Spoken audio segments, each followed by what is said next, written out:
A gente tem um grupo do WhatsApp, não sei se todo mundo tá ciente, mas se você não tá ciente aí, você tá comendo bola, tá? O grupo tá aqui embaixo na descrição, o link para entrar. Agora a gente tem uma comunidade, inclusive, porque tem um grupo normal de bate-papo e tem um grupo só de notícias. Em breve eu vou começar a levar muita gente para esse grupo, porque os meus anúncios atuais estão gerando lead, que é contato, por e-mail. Mas eu fiz alguns estudos, eu acho que vai ser legal jogar no grupo. E os e-mails, eu já arrecadei 700 e-mails em 3 semanas. Então talvez em breve o grupo de WhatsApp tenha 800 pessoas em um mês, 1000 pessoas em um mês. Portanto, entre no grupo agora para você poder participar das discussões mais safezinho, que é o que a gente vai entrar agora para ver. Uma discussão sobre Duna. Teve uma discussão sobre Duna lá no grupo, acalorada inclusive, quase que as pessoas se agrediram. E o Danael Fernandes deu a opinião dele sobre Duna e eu quero ver a opinião dele porque ele gostou e ele é fã do livro e eu não gostei muito, comecei a estudar mais sobre o livro e a minha opinião está começando a mudar, mas ainda não mudou 100%. YouTube, vamos falar sobre areia. Muita areia. Vamos falar sobre Duna parte 2. Existe um vídeo muito antigo aqui nesse canal, quando eu ainda tinha um rosto humano, sobre a parte 1 de Duna. E você pode ver naquele vídeo que eu não gostei tanto assim. Eu fiquei muito com uma cara de tipo, é isso? Isso aqui é Duna? Nossa, não é tão grande coisa assim. Eu não sei. Eu sempre tinha ouvido falar de Duna e olha, é só isso. E a gente vai falar um pouquinho disso quando a gente discutir a história do segundo. Porém, uma coisa muito importante que aconteceu entre o lançamento do primeiro Duna e do segundo Duna é que eu li Duna, o livro original de Frank Herbert. E esse é meu livro favorito de todos os tempos agora. Eu li ele papo de 3 anos atrás, eu li o segundo pouco depois, eu não continuei a franquia ainda, porque a vibe de Duna é você ler e você se sentir durante um bom tempo, até você se sentir pronto para ir pro próximo. Eu já tô pronto, daqui a pouco eu leio o terceiro. Mas vamos falar sobre Duna parte 2. Eu não vou dar nenhum spoiler factual aqui do que acontece na história, porém eu vou discutir um pouquinho dos temas de Duna. Eu daria uma sinopse aqui, mas ela depende muito. Inclusive, comentem a opinião de vocês sobre Duna antes da gente ver esse vídeo aqui. Porque eu quero a opinião real de vocês, que depois que o Danael deu os argumentos dele, talvez todo mundo aqui mude de ideia. Então dê a sua opinião. Comenta aí nesse chat. Então, tipo, fala, gostei, não gostei, não vi. E a mãe dele vão encontrar os Fremen. E deixem like. Os Fremen durante 2 horas e meia. É isso, é incrível, vão ler o livro. Enfim, por que eu não gostei tanto do primeiro Duna, quando esse saiu? Eu que não tinha nenhum contexto do que era Duna exatamente, o que era esse universo, achei a coisa mais normal do mundo. Achei uma ficção científica muito padrão, sem muitas coisas mais peculiares que eu imaginaria com uma história desse calibre, uma história tão amada assim 60 anos depois. E isso daqui não sou eu comparando o filme com o livro nem nada do tipo. Isso sou eu como membro do público assistindo esse filme em 2021 e sentindo que ele não tem nada a me oferecer. O Império, o confronto político entre as casas, a rivalidade entre famílias, tudo isso é coisa que eu já consumi depois. Claro que Duna pode ter influenciado muito disso, mas não foi uma história que me prendeu. O que conseguia, entre aspas, salvar aquele filme original, e eu digo salvar realmente entre aspas porque o filme ainda assim é um filme bom, ele só não conseguiu me prender, foi seu aspecto visual, é claro. Mas o roteiro eu tinha achado meio qualquer coisa, meio normal. O que me perde muito em Duna 1 é o visual. Não porque a roupa da galera é da hora, a arte é da hora, tirando a parte de não ter arte, mas é a culpa do Frank Herbert, não do diretor. Só que, cara, a fotografia de Duna 1 é bizarramente escura, é muito escuro, não dá pra ver nada. Parece que eles estão querendo economizar grana e deixar tudo escuro pra não dar pra ver detalhe, tá ligado? O que provavelmente foi o caso. Normal demais, isso faz sentido. Após ler o livro, eu entendi exatamente porque eu sentia assim. Muitas das coisas que eu gosto da primeira metade da história foram cortadas. Explicações do mundo, focos pra certos personagens. A primeira metade do primeiro livro de Duna tem uma das minhas cenas favoritas da ficção, que é a conversa entre Thufir Hawat e a Lady Jessica, onde eles estão batendo um papo sobre X, mas na verdade o Hawat está querendo descobrir sobre Y, mas na verdade a Jessica tá tentando descobrir sobre Z. Então é uma conversa que na verdade são um papo de 3 conversas ao mesmo tempo, e eu acho incrível. E ela só não tá no filme porque o Hawat mal é importante naquele filme. Muitas das coisas que deixam o mundo de Duna bem único parece que foram jogadas de lado, porque seria muito difícil colocar elas num filme. E eu entendo isso. Duna deve ser um dos livros mais complicados de se adaptar. Porém, na minha humildíssima visão, deixou a história daquele filme não muito única. Bom, pulando agora pra Duna 2, tá claro que Duna 1 foi meio que um setupzão, e Duna parte 2 é o filme que eu pessoalmente queria ter visto. Tudo que deixa Duna único de seu universo, as suas mensagens e temas, estão perfeitamente bem entregues aqui. E com isso esse filme é um... Cara, isso faz sentido, porque de fato o Duna 1 ele pareceu um prólogo gigantesco. A realidade foi essa da minha percepção, sabe? Filme bem único em seu roteiro. É uma história bem diferente do padrão, que é o que eu queria de Duna. Ao mesmo tempo, é entregue num estilo meio blockbuster, porém não um blockbusterzão Marvel e tal. É um filme grandioso porque ele meio que é pra ser grandioso. Isso já é entregue pelo estilo de fotografia, são planos bem abertos. Planos que permitem que você veja tudo. Tá, mas aí tem uma crítica que a Cláudia fez, eu acho que é bem válido, mano. Que Duna, tudo os caras tentam fazer ser épico. Tudo em Duna é épico. Tudo é épico. É de propósito. Mas dá uma cansada, tá ligado? Em mim deu uma cansadinha. Todo esse planeta. Você quer ver dunas? Você tá vendo muitas dunas. Tem muitas dunas aqui. A filmagem nas cenas de ação também são bem abertas. Mas esses planos abertos são ótimos porque eles conseguem passar quase que uma iconografia instantânea. Você sai desse filme com cenas na cabeça. Tem essa cena fantástica que é um plano bem aberto e bem afastado da personagem Shani que tá correndo. E aí logo atrás dela, mais no fundo da câmera, cai um helicóptero / nave deles lá. E assim que aquilo atinge o chão, a trilha sonora do Hans Zimmer acerta você nos seus ouvidos com a maior potência possível. É muito bom. Esse filme quer ser memorável e ele consegue. Ele é filmado para ser o mais grandioso possível. Ter os visuais mais arrebatadores possível. Isso fica claro não só no jogo de câmera, como também no design de produção. O contraste entre a paleta de cores utilizada em Arrakis e a paleta de cores acabou qualquer desculpa pra não comprar mais. Aí ferrou. Mês do consumidor é na casa Me pegaram que eu não tenho premium. Ryan é bem legal, não só Pô, que paleta de cor, mano. É preto e branco.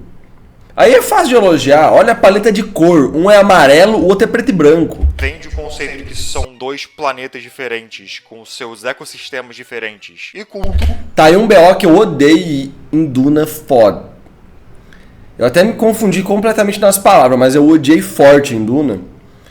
Que é todo mundo, todos os planetas que a gente vê, parece que é do tamanho de Bento Gonçalves. Que é um lugar com 100 mil habitantes, onde todo mundo tá o tempo inteiro no mesmo lugar. Que você não consegue ver ninguém.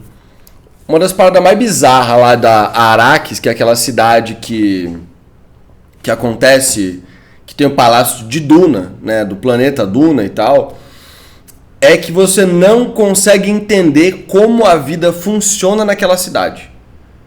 Porque toda a arquitetura, ela é grudada uma na outra. Parece uma grande nave espacial amarela deitada em cima da areia. Você não vê um ser humano transitando de um lugar pro outro, você não vê uma rua, você não vê nada, mano. Parece que ninguém vive lá. Realmente, tipo, não dá pra imaginar alguém vivendo lá. Sabe? Ah, eu tenho uma casa em Arrakis. Ah, é? Você faz o quê? Ah, eu trabalho lá pro imperador, né? Porque é o único trabalho que tem no planeta. Ah, bacana. E você mora onde? Eu moro lá na rua Gonçalo Neves, número 578. Pô, da hora. Eu moro na rua Otaviano Neto, número 777, apartamento 304. Não existe casa lá. É tudo um blocão assim que qualquer segundo vai começar a voar, sair do chão. E essa bosta desse planeta preto e branco aí, mesma parada. Os caras falando que é genial o planeta ser preto e branco. A porra do sol é preto! A porra do sol é preto! Uau, que gênio! O sol é preto, então é preto e branco. Nossa! Descobriu o universo novo. Culturas diferentes também, mas também cria uma dicotomia visual dentro do roteiro em si, que é legal. Dá pra ver que esse filme foi caro, mas dá pra ver que o orçamento foi muito bem planejado. Denis Villeneuve queria passar uma visão muito específica com esse filme, e ele gastou cada centavo desses 190 milhões de dólares pra passar a experiência que ele queria passar, e passou de uma maneira sensacional. Honestamente, é quase insultante ver outros blockbusters com um valor tão alto quanto esse, mas com um fator visual tão menos interessante. Não é sobre quanto dinheiro você tem, é como você gasta. Os visuais entregaram exatamente o que deveriam Pixelado é foda, né?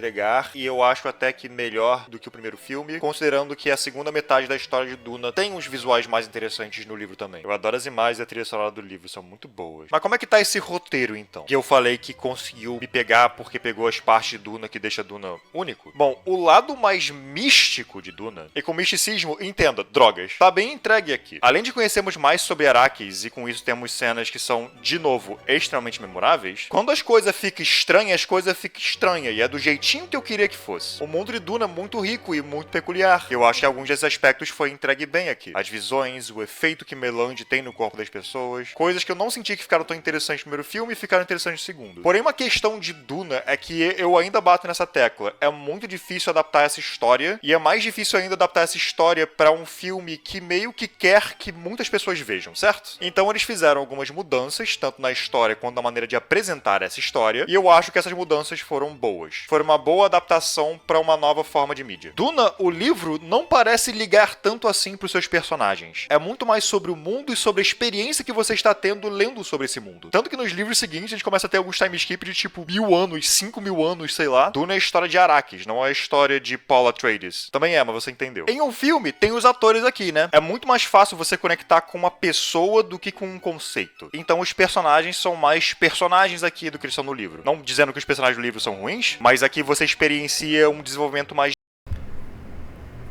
Essa é uma questão do porquê que eu não gostei tanto de Duna.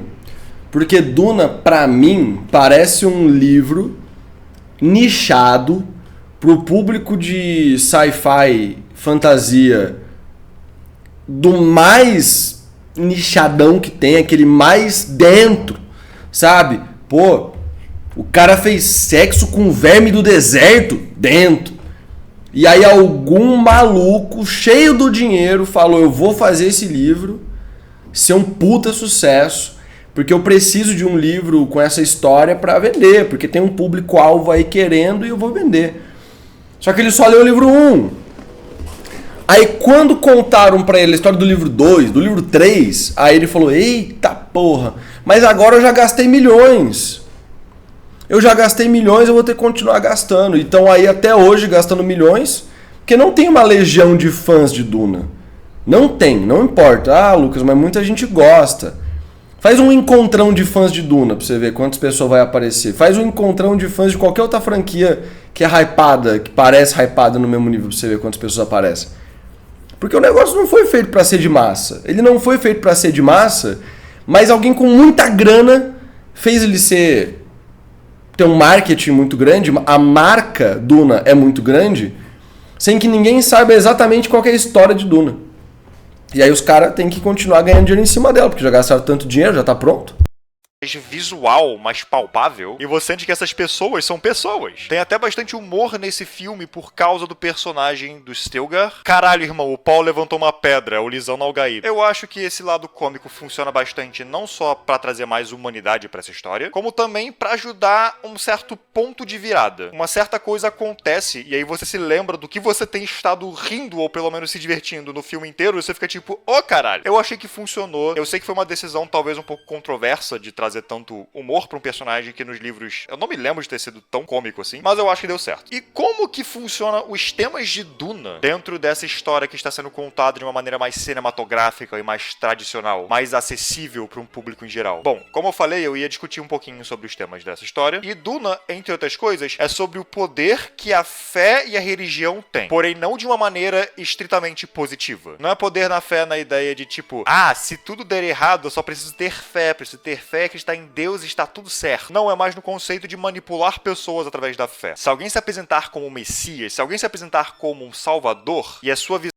Olha a crítica política aí. visão de um Messias for a mesma que ele está apresentando, é muito fácil só seguir os ideais desse tal Messias. Isso não é um ataque à religião de ninguém aqui, é claro, mas é um caso de a fé pode te cegar, especialmente se for a fé em um humano, em um homem. A idolatria de outro ser humano é algo perigoso, isso é algo que Duna está mostrando aqui. Eu adoro esse tema, eu acho muito interessante, e eu adoro que essa história aborda isso, e eu acho que o filme abordou isso de uma maneira boa, uma maneira satisfatória. Como a história está mais focada nos personagens, os personagens foram usados para passar essa mensagem de uma maneira mais eficiente que do livro, na ideia de que a gente consegue ver como essa questão toda de Messias afeta os personagens psicologicamente. A gente vê as pessoas mudando, a gente vê as visões das pessoas quanto a essa questão toda de Messias e de profecias, e com isso nós vemos, talvez de uma maneira melhor no que no livro, o fenômeno que é o começo de uma religião, essencialmente, ou pelo menos de uma idolatria. A gente vê esse aspecto do filme escalando cada vez mais, o que eu acho que faz a mensagem, no fim das contas, mais impactante impactante do que no livro, talvez, na ideia de que tem uma construção muito mais óbvia do que no livro. Sempre esteve lá no livro também, mas lá é muito menos na sua cara. É tão menos na sua cara que o segundo livro serve justamente pra explicar pras pessoas que não entenderam qual é o ponto dessa mensagem. Eu vou dizer talvez que o final é tão abrupto quanto é no livro. A coisa que acontece no final, quero dizer, pra quem sabe essa história, sabe do que eu tô dizendo. Eu sempre achei que foi um pouquinho rápido no livro e no filme também. Se é tipo mais 2 páginas no livro, é 30 segundos no filme. Então,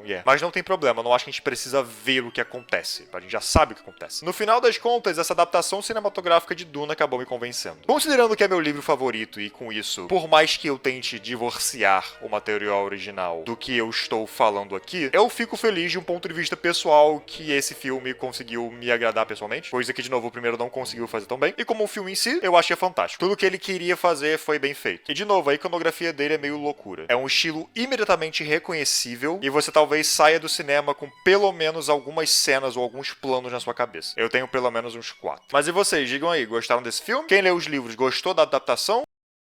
Vamos lá então, né? Vamos lá então. Essa parte que o Danael levantou no final sobre a idolatria e sobre o tema central real do filme, da história, é o que eu acho muito da hora de Duna. Porque ele não é um livro sobre um mocinho. E é isso que ele quis dizer quando ele falou que o segundo livro ele foi lançado para explicar de forma mais didática o que as pessoas não entenderam no primeiro. Porque no primeiro livro, muita gente olhou e falou, olha lá, o Homelander, ele representa a liberdade. Eu concordo com o Homelander. Vou me vestir de Homelander e entrar no show das humoristas mulheres para causar, né? Quem não sabe o que eu tô falando, eu acho que se eu escrever humoristas Homelander aqui, eu consigo encontrar. Aí, ó, esses dois bocó aqui, eles... extremistas de direita invadem show de comediantes mulheres e são expulsos. 2 caras pretos vestidos de Homelander no Brasil invadiram um show de comédia no Dia das Mulheres dedicado para ser só de mulheres. Enfim, acho que vocês já entendem tipo a idolatria. A entender as coisas errado, ou às vezes não é nem entender as coisas errado, é entender até certo demais e se fazer de tanso pra gente. Falar, ele faz isso, eu não sabia, eu não percebi. Você percebeu, sim, você percebeu, você só é mau caráter. E isso em Duna é muito legal, porque o Paul Atreides ele é um pau no cu completo. Lá, quando ele se declara Messias de verdade, ele traz esse ponto. Ele fica se contendo por muito tempo e até ali a gente cria muita admiração pelo personagem, pelo ator, e a gente gosta dele, vê que é um cara do bem, coração grande. Quando ele sobe no palco e começa a falar as asneiras, começa a dizer que ele é o Messias meme, começa a mandar na galera, ali a gente vê a real do cara, tá ligado? E a real dele é que ele é um pau no cu. Ele usou um planeta inteiro pra ganhar o poder do universo. Pra mim, Duna é sobre isso. E por isso que eu acho legal. Só que os filmes, eles não me convenceram tanto porque eu sei a história inteira de Duna.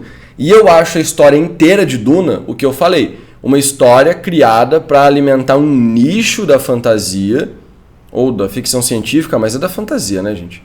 Duna é uma fantasia.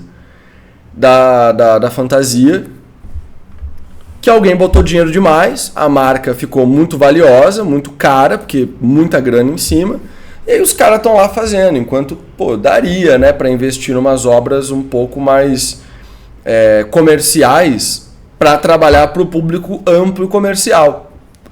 Tô dizendo que não deveria ser investido numa forma de arte que não é hiper comercial. Não, eu tô dizendo que se você quer lançar um produto que ele é hiper comercial, ele tem que ser hiper comercial. O Danael falou no vídeo dele que tiveram adaptações feitas em Duna para poder agradar a massa. Isso aí já é um erro, porque se você precisar adaptar uma obra para agradar o grande público, quer dizer que aquela obra não é tão boa assim para o grande público. Então escolhe uma obra para investir que seja boa para o grande público. Você entende o que eu quero dizer? Não sei se eu fui muito claro. Vocês concordam comigo? Discordam de mim? Vocês têm outra opinião sobre Duna? Inclusive, enquanto vocês me respondem, eu vou tomar mais um golinho desse coquetel aqui. Qual que é o nome disso mesmo? É licor, não é coquetel, gente, é licor. Licor de canela. E vou já ver qual que vai ser o nosso primeiro texto de hoje.